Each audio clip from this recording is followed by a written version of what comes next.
Hello, my name is Lauren and welcome to a new series on the Theoretical YouTube channel that we are calling Book vs. Movie, where we compare great movies to their original source material. Now, we all know adaptations are hard. Heck, this channel already has a top 10 terrible movie adaptation video. But here, we want to explore movies that actually stand a chance of beating their books. Like, we all know that the Harry Potter movies aren't better than their books, so you're just not going to find them here. But great adaptations are possible, and let's jump right into our first episode of Book vs. Movie with The Princess Bride by William Goldman.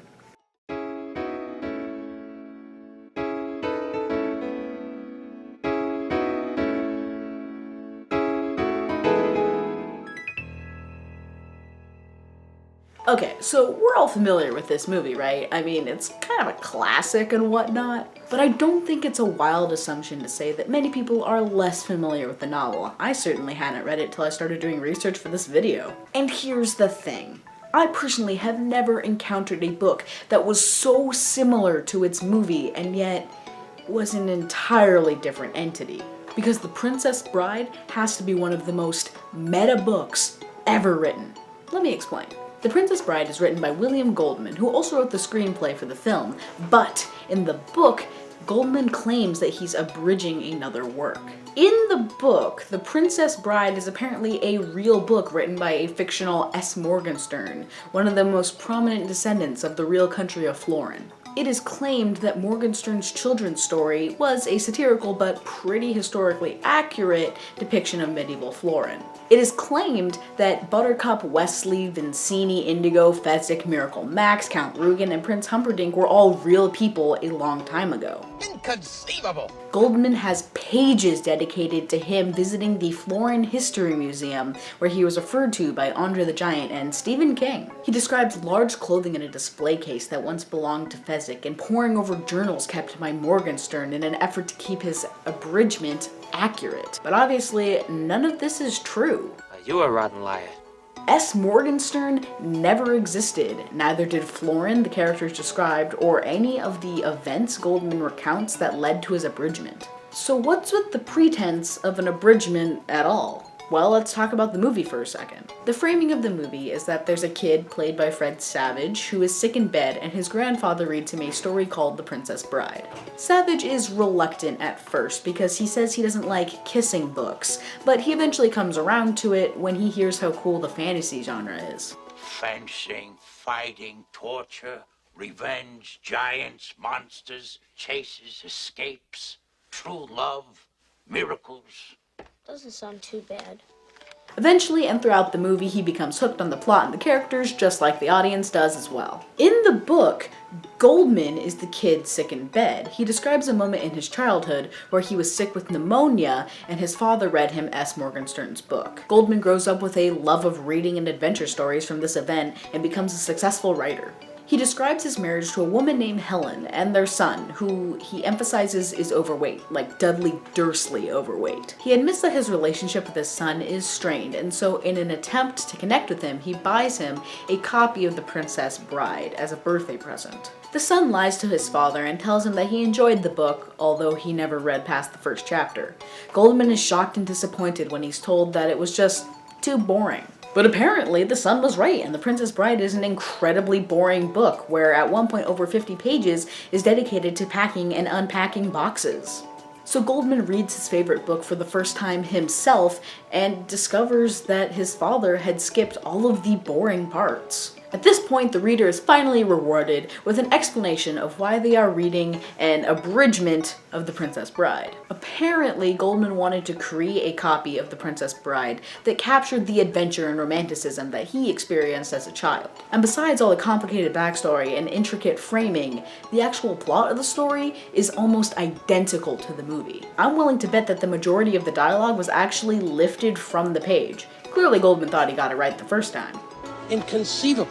But now I've come to a horrible miscalculation on my part, as I realize, why on earth did I start the series with The Princess Bride? If I'm trying to compare a book to its movie adaptation, I should probably come up with a way to rank them, which makes sense, but these are just so similar. I can't really compare who has the better characters because they're mostly the same. I mean, Indigo and Fezzik get a little bit more backstory, but it's not like the movie is fundamentally missing anything. Some of what makes the movie such a great adaptation is that it's able to shave off a lot of the less necessary information and craft a well-told simple story. One that's not missing anything too major, but also didn't add a ton of unnecessary changes. I guess I'd have to say that I like book Buttercup better because she's a complete idiot. In the movie, she's just kind of boring, which I guess makes sense. She's a damsel in distress, a satirical take on the fairy tale princess, one who'd rather die than solve her own problems. I won't be seeing you again, since I'm killing myself once we reach the honeymoon suite. Wouldn't that be nice? But the book takes it a step further and suggests that Buttercup is too dumb to do anything useful. She doesn't even realize she's fallen in love with Wesley for like 5 pages of confusing internal turmoil. I like this explanation for her strange behavior because it humanizes her a little bit more. She's not a cold person, just a little slow on the uptake. Wesley, however, is a more redeeming character in the movie. He's more compassionate and perhaps heroic. Book Wesley is actually quite cruel. He's harder, like the title of the Dread Pirate Roberts actually changed him. He still doesn't kill Indigo or Fezzik, but he treats Buttercup like an object. Sure, he loves her, but I personally get the sense that he doesn't like her very much. Which of course adds to the whole satire thing that the book is generally more forward about than the movie. Okay, characters aside, what's actually different between the two? Well, there's a couple plot differences, like sharks instead of shrieking eels, the importance of the white stallions, and the Zoo of Death. The Zoo of Death was probably the biggest thing the movie changed and replaced with the iconic Pit of Despair. In the book, Humperdinck has a special zoo built for him with 5 layers filled with different things that he can hunt for and kill. The first layer is for speed, the second for strength, the third for poison, the fourth for fear, and the 5th layer was left empty, save for something as powerful as Humperdinck's own ego. Of course, Wesley ends up imprisoned there. The Zoo of Death really wasn't that important and only served as a series of obstacles Indigo and Fezzik had to go through in order to save Wesley. They battle snakes and bats and nearly miss an encounter with an extremely deadly spider, all in order to get to the Man in Black's dead body. The movie just has a secret door, and the ghost of Indigo's father. But besides that, the plots are pretty much identical. Buttercup is kidnapped, Wesley beats Indigo, Fezzik, and Vicini. Inconceivable! They survive the fire swamp, Wesley is tortured and killed, they stop the wedding, and Indigo kills Count Rugen. Skip to the end. Oh, well, I guess the ending is actually different. The movie has the heroes ride off into the sunset. Buttercup and Wesley share a romantic kiss, Fred Savage gets over his fear of cooties, and the audience is left smiling. In the last paragraph of the book, Indigo's wounds break open, Wesley's magic cure wears off, Fezzik takes a wrong turn, and they can all hear the castle guards crashing through the forest behind them. Yeah, not exactly a happy ending. While I love that it's actually left ambiguous whether or not Buttercup and the gang got away, I do have to say that in terms of a satisfying conclusion, the movie definitely wins this round. And yeah, I get the point, it's satire, you're supposed to feel cheated, Goldman is doing it on purpose. But the movie just appeals to a more general audience on a broader level. I bet Goldman made the changes that he did to fit the screen that way. He knew that his book's ending would have made people angry, and frankly, he's smart enough to recognize another change that was necessary to make a good adaptation. Category number 3 is pretty simple. Which version had the best humor? And while I could go on and give a ton of examples of why I picked the winner I did, I don't really want to, and sure it's a cop-out, but hey, this video is already gonna be pretty long. In my humble and authoritative opinion, the book is funnier than the movie. Let me explain. Okay, I know. What about all those classic lines that everybody knows from the movie, like Mawage and Inconceivable and Mostly Dead? Well, they're all in the book too. The movie might have made them classics, but these jokes were all just borrowed from the source material. As for the book, like I said before, it takes things a little bit further. Buttercup is dumber, Prince Humperdinck is more self-absorbed, Vizzini is more daring, etc., etc. With all these characters pushed to their extremes, it just makes the things that they say and do add to the strange situations. There's a point in the book where Humperdinck snubs the Princess of Guilder because she turned out to be bald.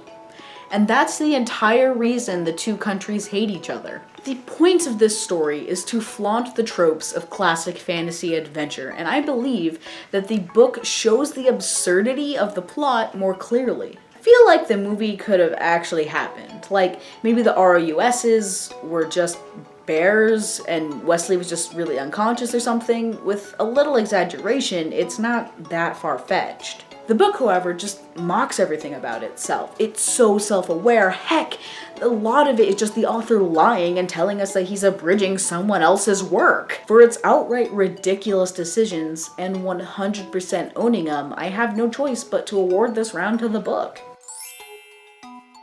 So, which rendition is the better Princess Bride? Well, there's no clear winner when it comes to characters, and the book and movie tie when it comes to plot and humor.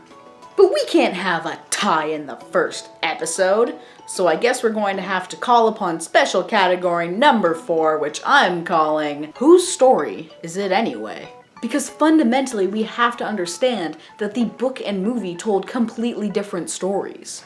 The movie was about Buttercup, Wesley, Inigo, and Fezzik, and was framed by a grandfather reading to his grandson. We can stop now if you want. No. The book included these elements, but they became the framing for the real story, because The Princess Bride is actually about William Goldman, not the author, the character. As I mentioned before in this video, Goldman repeatedly lies to his audience about what they're reading. Goldman wasn't read The Princess Bride as a child, his father was not an immigrant from Florin, and his wife was not a psychiatrist named Helen, and their marriage was not cold and loveless. Goldman's career wasn't filled with empty praises, and he never actually had a son who consequently did not marry and did not give him a grandson. This grandson was not named after Goldman and did not go on a trip to the Florin History Museum to do research on a sequel to The Princess Bride. There were no legal issues with the Morgenstern estate, and Stephen King did not steal the opportunity to abridge the sequel from Goldman.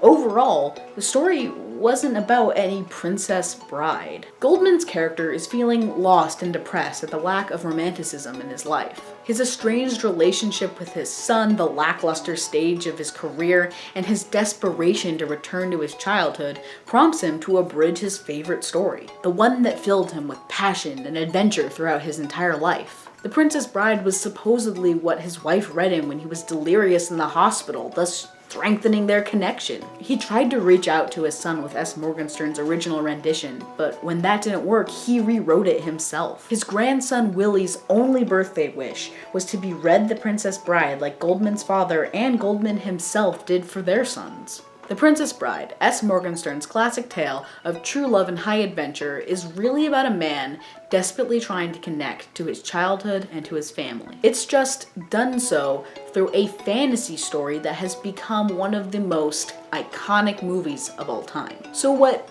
this book versus movie debate really comes down to is, which story do you like more? Do you prefer the simple and straightforward classic that embodies the movie, or the more complex and satirical nature of the original book? And while any given person can disagree with me on this point, I ultimately enjoyed the book on a deeper level. It gives you everything you love about the movie's charisma, and just a little bit more.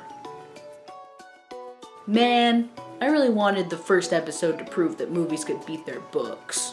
But hey, how'd you like our new series? There are a lot of great movie adaptations out there, so if you have any favorites, please feel free to leave them in the comment section down below. I will read the book, watch the movie, and judge for myself which I think is the better rendition. If you like this video, how about you give us a like, subscribe, and ring that little bell icon if you haven't already so that you know when we post a new video. If you want more content from The Princess Bride, you can actually click this little box right here, which will take you to our top 10 fictional poisons video. And as always, thanks for watching, and I'll see you later. You keep using the word. I don't think it means what you think it means.